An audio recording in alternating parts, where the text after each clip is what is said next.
नमस्कार, म खगेन्द्र बजगाई आज उपस्थित भएको छु तपाईहरुमा समसामयिक विषय जल्दो बल्दो राष्ट्रघाती एउटा राष्ट्रको विरुद्धमा राष्ट्रलाई तहस-नहस पार्ने, राष्ट्र बेच्ने, प्रकृति सम्पदा बेच्ने, देशमाथि अन्धाधुन्ध आफ्नो शासन चलाउने अमेरिकी साम्राज्यवाद नेपालमा लागू गर्दैछन् ती राष्ट्रघाती नेताहरू। ती नेताहरूको प्रत्येकको बोली, प्रत्येकको विचार, प्रत्येकको उद्देश्य मैले यस भिडियो अन्तर्गत राखेको छु। तपाईहरु यो भिडियो हेर्दिनु होला। किन भन्नुहुन्छ भने आखिर एमसीसी के हो त? एमसीसी को उद्देश्य के हो? एमसीसी ले नेपालमा के गर्न चाहेको? एमसीसी आउनुको नेपालमा खास कारण के हो? र त्यसबाट नेपाली जनताहरूले पाउने के, देशले पाउने के र नेपाली नेताहरूले पाउने के प्रष्ट बुझ्नुहुन्छ, प्रष्ट थाहा पाउनुहुन्छ। अनि एमसीसी को बारेमा तपाईहरु पनि आफ्नो हृदयदेखि, आफ्नो मनदेखि विरोध गर्न सुरु गर्नुहुनेछ। आज एमसीसी भने एउटा तत्त्व, एउटा उद्देश्य, एउटा त्यो खोस्रो नेपालमा लागू गर्दैछन् र त्यस खोस्रोले अब नेपालको भविष्य कता जान्छ, के हुन्छ त्यो हामीले अहिले आकलन गर्न सक्छौं। त्यसमा गरिएका सम्झौता, त्यसका बुदाहरू हामीले स्पष्ट पढ्ने भने, स्पष्ट बुझ्ने भने, बुद्धिजीवीहरूको भनाइ बुझ्ने भने अब नेपाल केही दिनमा अमेरिकी साम्राज्यवादको गुलाम बन्नेछ। कहिल्यै पनि नेपाली गुलाम बनेन, कुनै हालतमा बनेन। हिजोका दिनहरूमा स्वतन्त्र एउटा अखण्ड राष्ट्र रहेको नेपाल आज कसैको गुलाम बन्न, कसैको थिचोमिचो सुहाउन, अर्को देशले हामीमाथि शासन गर्न बाध्य पार्नको लागि यी नेताहरू वकालत गर्दैछन्। तपाईहरुलाई देखाउँदैछु विप्लव केपी शर्मा ओली, प्रचण्ड लगायतका व्यक्तिहरूले के कस्तो यस विषयमा बोलिरहेका छन्। र सामाजिक अभियन्ता हामी नेपाल, हाम्रो नेपालीका संयोजक ज्ञानेन्द्र साईज्यू, त्यसैगरी पछिल्लो समयमा चर्चामा आएकी तारा बराल, अधिवक्ता केही व्यक्तिहरूको पनि मैले यहाँ भनाइहरू राखेको छु। कृपया यो भिडियो हेर्नुहोला। त्यसैगरी एमसीसी को सम्पूर्ण नेपाली, सम्पूर्ण जनचेतनशील जहाँ पनि हुनुहुन्छ, जस्तो अवस्थामा हुनुहुन्छ, विरोध गरौं। एमसीसी मुर्दाबाद भनौं, एमसीसी नो एमसीसी भनौं, एमसीसी चाहिँदैन, नेपालमा अमेरिकी साम्राज्यवाद लाद्न पाइँदैन भन्ने तपाई हामी जनजिब्रोबाट हुनुपर्छ, मनबाट हुनुहुन्छ। उद्देश्य एउटै हो, अब नेपाललाई एउटा Libya, Iraq, Iran, Afghanistan, Vietnam बनाउने उद्देश्य बाहेक केही पनि होइन। बहाना जे पनि हुन सक्छ, तर नेपाललाई हामी जोगाउनु पर्छ। उसको उद्देश्य हामीले पूरा गर्न दिनु हुँदैन। यी गद्दार नेपाली राष्ट्रघाती नेताहरूको हामीले स्वार्थपूर्ति गर्न दिनु हुँदैन भन्ने उद्देश्यका साथ हामीले अब एकजुट हुन जरुरी छ। कृपया त्योभन्दा पहिला रातो बटनमा सब्स्क्राइब लेखेको होला, यो भिडियो हेर्दै गर्नुहोस् र त्यसलाई थिचिदिनु होला। र यो भिडियो मन परेमा अथवा एमसीसी को विरुद्धमा तपाईं हुनुहुन्छ भने कमेन्ट गर्नु होला। त्यति भन्दै म अब तपाईलाई प्रत्येक नेताको, प्रत्येक सामाजिक कार्यकर्ताको, प्रत्येक बुद्धिजीवीको, प्रत्येक अधिवक्ताको भनाइ तपाईहरुमा राख्दैछु, हेर्दै गर्नुहोस्। एमसीसी भनेको एउटा अमेरिकन रणनीति हो जसको सम्बन्ध सैन्य रणनीतिसँग जोडिया छ भनेर त अमेरिकन मन्त्रीहरूले, सेक्रेटरीहरूले नै बारम्बार बोलिसके हैन। यो रिपब्लिकनहरू जर्ज डब्ल्यू बुश हुँदाखेरि 2004बाट चाहिँ सुरु गरेको हो भन्ने कुरा बाहिर छपछप्ती आइसक्यो हैन। राज्य चाहिँ हैन बडा निरीह जस्तो देखिन्छ कि हुन त अब केपीजी नै पास गर्नुपर्छ भनेर घोडा जसरी लागिरहेको स्थिति छ। त हाम्रो भनाइ के छ भन्नुहुन्छ भने एमसीसी को बारेमा होस्, अरू कुनै पनि तपाईको अन्तर्राष्ट्रिय रणनीतिहरूको बारेमा होस्, हामी सचेत हुनुपर्छ। हामीले के भनेका छौँ भन्दा यो सायद नेपाली जनताले बुझिसकेन।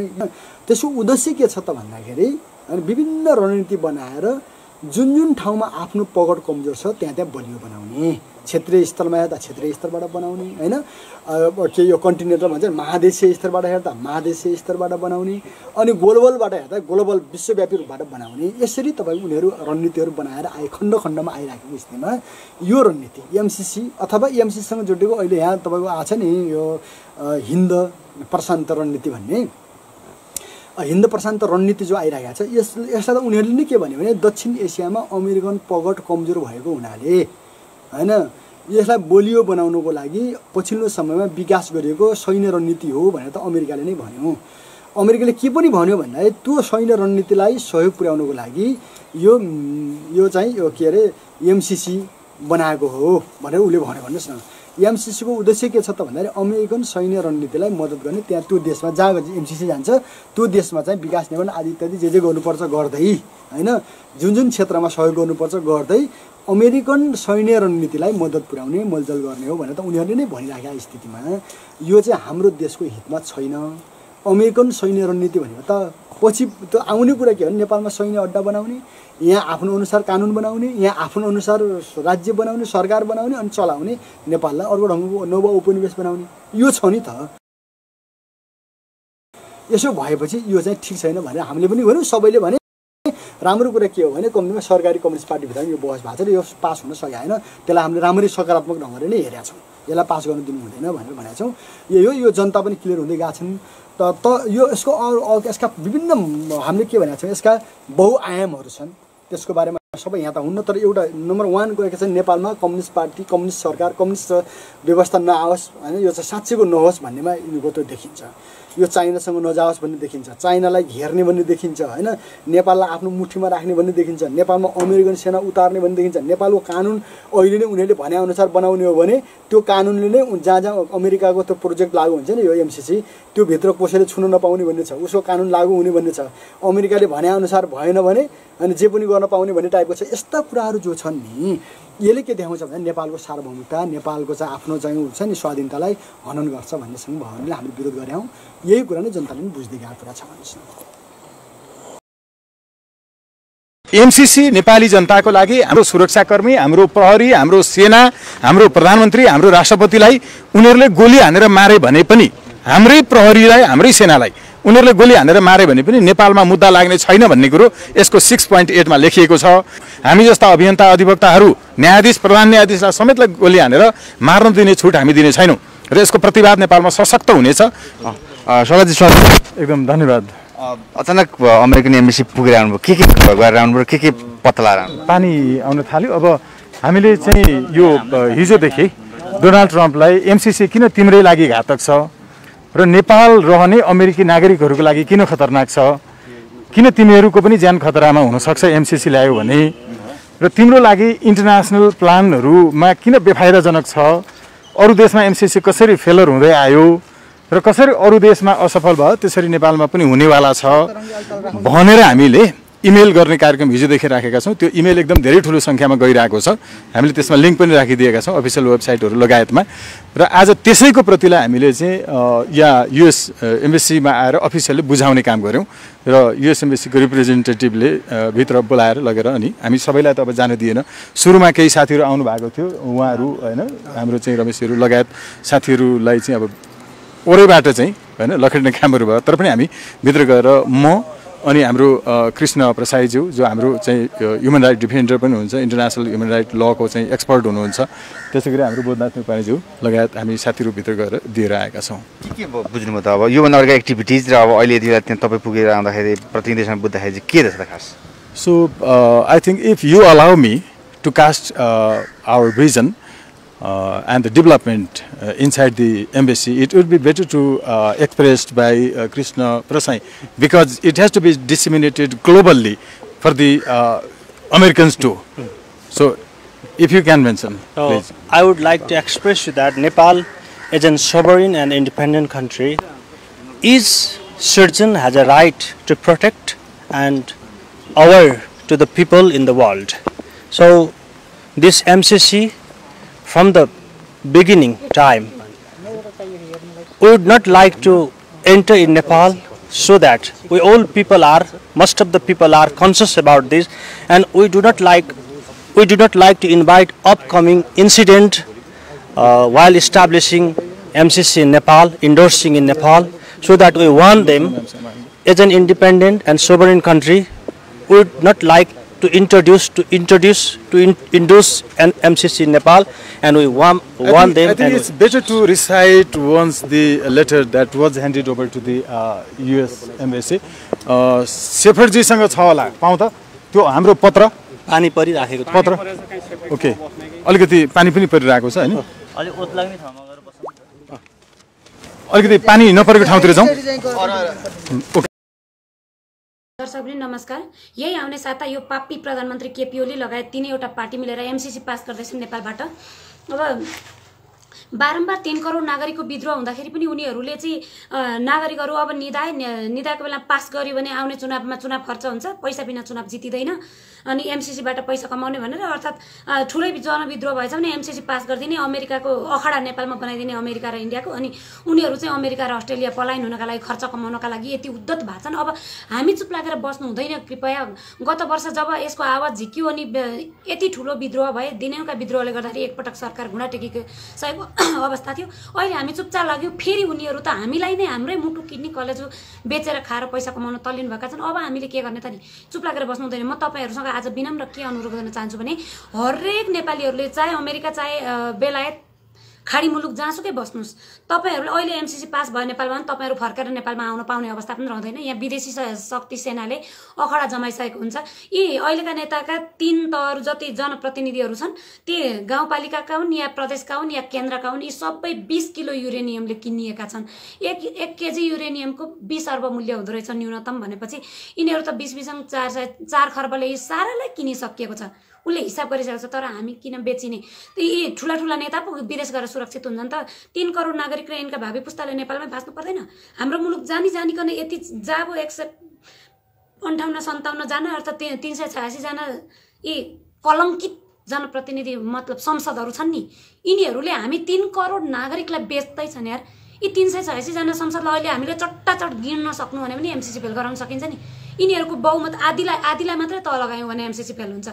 तर हामीले भोट दिएका, हाम्रो पसिना लुटेर गएर हाम्रै पसिना खाएर बसेकालाई यिनीहरूलाई चाहिँ एकपटकको संसद बिउताउनका लागि 2 वर्षको तलब खानका लागि यिनीहरूले राष्ट्रघातको सम्झौता एमसीसी पास गर्दिने।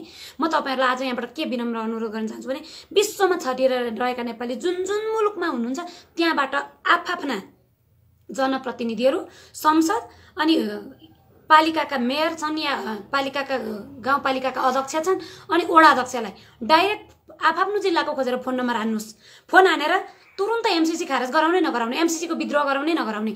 आखिरमा 3 करोड नागरिकले नै नल्याइदेऊ सरकार, संसद भनेर हामीले अनुरोध गर्दाखेरि यिनीहरूका लागि, यी सीमित एकमुठीभित्रका व्यक्तिका लागि नेपालमा एमसीसी भित्राउने, सारा नेपालीको च्यान खन्दिने यहाँ नेपालमा ल्याएर चाहिँदैन भनेर 3 करोड नागरिकले भन्दै केपी ओली प्रधानमन्त्री, जो एउटा देशको प्रधानमन्त्री नेपालीले पढेकै छैन, पढ्नै जानेको छैन भन्छ, त्यसका जनता हामी यस्तै मूर्ख छौँ त नि? पढाओस् न त हामीलाई। अब त म तनै भन्छु, केपी ओलीलाई म सम्माननीय भन्दिनँ, मलाई लगेर थुन्ने भए थुनुन् है। जसले राष्ट्रघात गर्छ, जसले अबको 100औं पुस्ता 1000औं पुस्तालाई चाहिँ विदेशी सेनाको हातमा दिँदैछ एमसीसीको इतिहास, उसले जाने छैन। हामीले पढाइदिउँ के, हामीले खोजेर के रहेछ भनेर। तर यति जान्दै पनि केपी ओलीको हातमा, प्रचण्डको हातमा, शेरबहादुरको हातमा ठुलो आमदानी हुन्छ, मधेसवादी दलको अध्यक्षहरूको हातमा भनेर सारा नेपाली अब हामी मर्दिने यसै, हामीलाई मारिएन। हामी यसको बारेमा अब बोल्ने कि नबोल्ने? मैले भने नि बोल्ने कि नबोल्ने भने प्रश्नै छैन। तपाईहरूलाई नेपाल चाहिन्छ भने, तपाईहरूलाई चाहिँदैन भने नि नेपालीका 3 करोडका भावी पुस्ताहरूलाई बचाउनु छ भने जहाँ हुनुहुन्छ आफ्ना वडा अध्यक्षलाई मात्रै खबरदारी गर्यो भने उनीहरूको डाइरेक्ट माथि पार्टीको केन्द्रीयसँग लिङ्क हुन्छ। वडा अध्यक्षलाई मेयरसँग हुन्छ, मेयरलाई संसदसँग हुन्छ, मेयर संसदको मन्त्रीसँग हुन्छ, प्रधानमन्त्रीसँग लिङ्क हुन्छ। हामीले थर्काउन त्यति पनि सक्दैनौँ भने हामीलाई त जनावर बनाएर बेचिसके त भाइ, ल्याउन नदिउँ न। हाम्रो विद्रोहले नै गर्दा यति समय थामिएको थियो भने खुल्लेआम बोल्यो प्रधानमन्त्रीले, हामीलाई कस्तो हेपेर नयाँ वर्षको सुरुवातमै गरेरै छाड्छु के गर्छस् भनेर जनतालाई ठाडो च्यालेन्ज दियो प्रधानमन्त्री। हामीले बनाएको प्रधानमन्त्री होइन, विदेशीले बनाएको प्रधानमन्त्री हो। हाम्रा लागि भएदेखि हामीले बनाएको भए हाम्रो देशका लागि काम गर्थ्यो नि। हाम्रो देशको प्रधानमन्त्री होइन, कुन देशको हो त्यो खोजी गरौँ। अब भीमरावलाई निकालियो एमसीसीकै कारणले गर्दाखेरि हैन, कुलमान घिसिङलाई निकालियो एमसीसीकै कारणले गर्दा। भीमराव र कुलमान घिसिङ हटाउन नसक्ने देशमा प्रधानमन्त्रीका वरिपरि सल्ब लागेका नेताहरूको मन्त्रीहरू कस्ता छन्? प्रदीप गेवाली 1 नम्बर भ्रष्टाचारी, अनि गोकुल बास्कोटा 72 करोडे हैन, अनि अर्को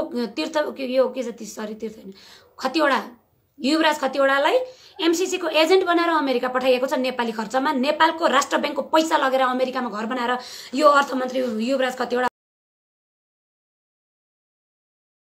गरिखाने मान्छे होइनन् अहिले है। गरिखाने मान्छेहरूको लागि यो यति नोक्सानी हुन्छ कि उहाँहरूलाई सम्झेर बोर्डरमा अलपत्रहरू सम्झेर, आदि क्वारेन्टिनमा अलपत्र भएकाहरू सम्झेर मैले बोल्नु पर्यो जस्तो लाग्छ। खतरा छ भन्ने तपाईँ अमेरिकामा बसिरहनु भएर पनि महसुस भइरहेछ? हजुर, अब जहाँबाट पनि यसको दस्तावेजहरू पढ्न सकिन्छ होइन।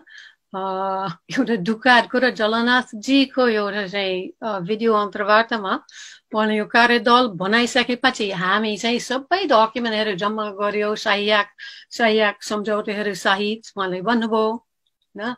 र सबै हेर्नु भ्याएन तर धेरै नै हेऱ्यो। उहाँले भन्नुभयो मलाई अलिक झस्के होइन, किनकि अब यस्तो गम्भीर कुरामा जानभन्दा अगाडि त सरकारका सबै जिम्मेवार मान्छे, पार्टीका सबै नेतृत्व का मान्छेहरू राम्रोसँग हरेक डकुमेन्ट चाहिँ हेरिसक्नु पर्यो नि होइन। अनि त्यो चाहिँ भएन रहेछ। र यो कुरा किन खारेज हुनुपर्छ, संशोधन गर्ने हुँदैन भन्ने कुरामा फेरि सरकार र पार्टीको प्रवक्ता पनि जस्तो लाग्छ धेरै विरोध सुरु भइसकेपछि के भन्न थालेछन् भने नेपालको हित हुने गरी हामी गरौँला भन्ने खालको कुरा आयो। यसको नेपालको हित को रूप हुनै सक्दैन। यसको बनावटदेखि नै यो नेपालको हित विपरीत छ। छोटकारीमा भन्ने हो भने बाहिरबाट यो लुटपाट हो अनि भित्रबाट चाहिँ यो स्व उपनिवेशीकरण। जति बेरसम्म यो जिम्मेवारी सम्हाल्छु त्यति बेरसम्म मैले शपथ त्यसै भनेर खाएको छु। देश र जनताप्रति मैले शपथ खाएको छु र म देश र जनताप्रति पुरै इमानदारिताका साथ पुरै निष्ठाका साथ काम गर्नेछु। मलाई देश र जनताको मेरो विवेकले र मेरो चेतनाले निर्देशित भए अनुसारको काम गर्न कसैले रोक्न सक्ने छैन, रोकिने पनि म छैन। किनभने म पुरै दृढतापूर्वक लाग्नेछु। त्यसका लागि कुनै कुराको त्याग गर्न र कुनै कुराको जोखिम लिन मलाई कुनै कठिनाइ हुने छैन। म अहिले जनताले 275 जनालाई अर्थात् 334 जनालाई जनताले आफ्नो सार्वभौम सत्ता सुम्पिएका छन्। त्यो सार्वभौम सत्ताको निहित अधिकार खास बेलामा सभामुखमा केन्द्रित हुन्छ। सभामुखले वास्तवमा देशका सबै जनताहरूको र सबैको भावनाको चाहिँ संकेन्द्रण रूपलाई बुझेर अगाडि बढ्नुपर्ने हुन्छ। त्यसकारण मैले फेयरनेस त्यो स्वच्छ पनि हुनु पर्यो, स्वच्छ हुनु पर्यो र त्यो आफै अन्डरस्टुड हुनु पर्यो। जनताले हेर्दाखेरि त्यो निर्णय कुनै निर्णय मात्रै स्पष्टीकरण दिने हुन्छ, कहीँ नत्र त त्यो निर्णय आफैले चाहिँ स्पष्ट होस् कि यो यसकारण गरिएको होस् भनेर। अब तटस्थ वास्तवमा तटस्थको कुरा गर्दाखेरि यहाँ तटस्थ होस् भनेर चाहने होइन, मेरो पक्षमा काम गरेन अथवा मेरो पक्षमा काम गरोस् भन्ने चाहना बढी अन्तर्निहित भएको म मान्छु। संघीय संसदलाई जीवन्त र जनमुखी बनाउने, चलायमान बनाउने, गतिशील बनाउने, एउटा छलफलको वातावरण बनाउने, लोकतान्त्रिक मूल्य मान्यता र आदर्शलाई स्थापित गर्ने क्रमसँगै संविधानको रक्षार्थ संघीय संसद अर्थात् प्रतिनिधि सभा दृढतापूर्वक अगाडि बढ्यो। राष्ट्रिय हितको सवालमा चाहिँ पुरै दृढतापूर्वक अगाडि बढ्न सुरु गर्यो। त्यहीँबाट चाहिँ संघीय संसदमाथि घेराबन्दी हुन थाल्यो। निकै ठुलो घेराबन्दी भइरहेको छ र त्यसका बारेमा चाहिँ अनेक खालका चाहिँ टिप्पणीहरू भइरहेका छन्। तर मलाई यति गहिरो र यति दृढ विश्वास छ कि धेरै मान्छेलाई भ्रममा पार्न, केही समय भ्रममा पार्न सकिन्छ, केही मान्छेलाई सधैँभरि भ्रममा पार्न सकिन्छ, सबै मान्छेलाई सधैँभरि भ्रममा पार्न सकिँदैन। महान वर्षका बीचबाट भयानक भ्रमको अन्त्य हुन्छ र महान सत्यको जन्म हुन्छ। नेताहरूलाई खटालो समातेर यो देशबाट बहिष्कार गर्न एकजुट भएर एमसीसीको अन्त्य गरौँ र राष्ट्रलाई बचाउँ। यस्ता राष्ट्रघाती कदम अगाडि ल्याउने कोसिस नगर, होइन भने पतन भएर जान्छौँ। पतन हुने बाटो अवश्य निश्चित गर। हरेक नागरिक उड्नुपर्छ, हरेक दलबाट उड्नुहोस्। मुलुक रहे पो तपाईको पार्टी रहन्छ, मुलुक रहे पो नेता रहन्छ, मुलुक नै नरहे नेता कसरी रहन्छ? राष्ट्रघाती एमसीसी जम्मा 62 अर्ब रुपैयाँ छ। त्यो 60 अर्ब करिब 60 अर्ब रुपैयाँ 55-60 अर्बको हाराहारीमा छ।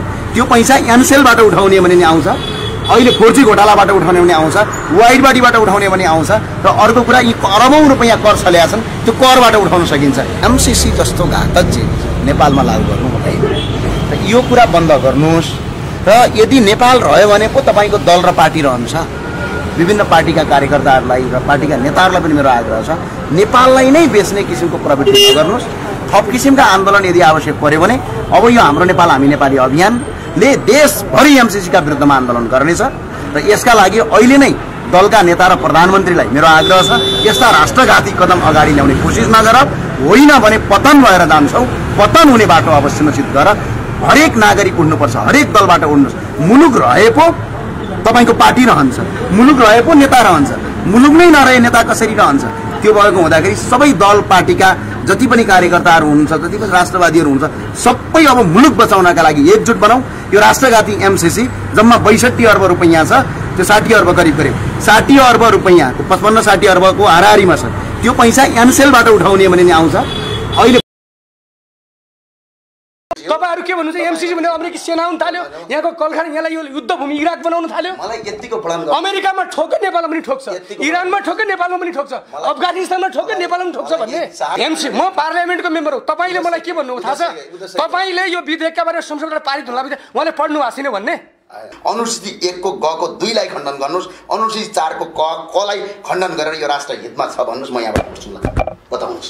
टर्म एन्ड कन्डिसन यो देशको खातमा छ भने मैले अमेरिकाले पैसा ल्याउँछ, गाउँ विकास गर्छ के घातमा छ भन्नुस्? अमेरिकाले के सेना ल्याउने भनेको छ? यो तपाई भन्नु हैन, अमेरिकाको सेना ल्याउने भनेको छ। यहाँ यसमा अमेरिकाको सेना ल्याउने भनेको छ। बौद्धिक सम्पत्ति के हो? के रे? अर्काको देशमा आएर बौद्धिक सम्पत्ति उसले लिन पाइन्छ? उसले उत्पादन गरेपछि केही अंश लिँदैन? हैन, बौद्धिक सम्पत्ति उसको अधिकार हुन्छ। तपाई मात्र नागरिक हो, म नागरिक होइन। तपाई मात्र नागरिक हो, म मात्र नागरिक होइन। तपाई अमेरिकाले कहाँ हान्यो भने त्यहाँ जानुस् न, सेनामा भर्ना हुनुस्, इराकमा हुनुस्, इरानमा हुनुस्, अफगानिस्तानमा सेनामा भर्ना हुनुस्, लड्नुस् अमेरिकाका विरुद्ध।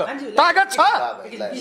सडकमा भिख मागेर माग्ने मगुवा आजसम्म मैले धनी भएको देखेको छैन माननीयजी। यो भिख मागे हो, 100%। संसारभरिका देशले भिख मागे हो, 100% भिख। तपाईले चाइनाको हिस्ट्री पढ्नु, यति ठुलो रकम भनेर जो तपाईहरु टाउकोमा हाल्नु भएको छ नि, यति ठुलो यो रकम तपाईहरुले बनाउनु भएको। 2-4 जना सडकका 2-4 जना मान्छेले 2-4 जना सडकमा काम नपाएका मान्छेले भने एमसीसी को विरोध कसैले विरोध गरेको छैन। एमसीसी भनेको जसरी एमसीसी को मुख्य उद्देश्य के हो? जसरी इस्ट इन्डिया कम्पनी भारतमा आएर व्यापारी हिसाबले आयो नि, ठ्याक्क त्यही 5 अर्ब भारतले दिन्छ, अनि भारतले जे माग्छ त्यही दिनु न त। त्यसो भने उहाँको बस हैन, हामीले खानी दिन खोले हो, तपाईले भन्नु हो नि। आउनुस् न, म तपाईलाई भन्छु क्या, यति राष्ट्रघाती बुदाहरू त्यो जम्मा तपाईको 60 अर्बका लागि घुँडा टेक्नु पर्नु भन्दा बरु हामी पनि सुरु गर्छौँ माननीयज्यू। 5000 मै सुरु गर्छौँ। मेरा जति पनि तपाईँ हाम्रा जति पनि नेपाली 5-5 हजार उठाउँ, कोही गरी हुँदैन। एमसीसी भन्दा डबल तेल पैसा आउँछ सर। जसरी एमसीसीका लागि उहाँहरू बिर्खुसी मारिराख्नु भएको छ, जसरी घाँटीको हड्डीमा हड्डी जोड्नु भएको छ, यही हड्डी एनसेलमा जोड्दै आए संसदमा 152 अर्ब पैसा आउँथ्यो सर। डोनेसन लिनु पनि गलत होइन, तर त्यसको टर्म एन्ड कन्डिसन र त्यसको उद्देश्य गलत हो। नमस्कार, सुनो नेपाल अनलाइन टिभी हेरेर बस्नुभएको सम्पूर्ण दर्शक महानुभावहरू हार्दिक एमसीसी चाहिँदैन, एमसीसी चाहिँदैन।